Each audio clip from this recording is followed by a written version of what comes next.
this rise of this multimedia, how this multimedia is growing, and along with that this social media, this Facebook, Twitter, YouTube. In all this social media, video is a very important part, a very integral part, and it plays a pivotal role in business, marketing, and all these things.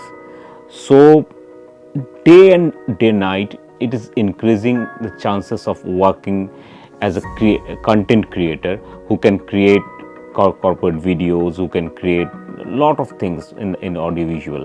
So it's a plenty of opportunity for the newcomers. Those who are studying, it's really very nice, because I can tell you very frankly that when I came into this profession, or maybe in this thing, I had not enough opportunity to learn, because we are almost a generation of self-taught people. So now there are a lot of courses, curriculums are there.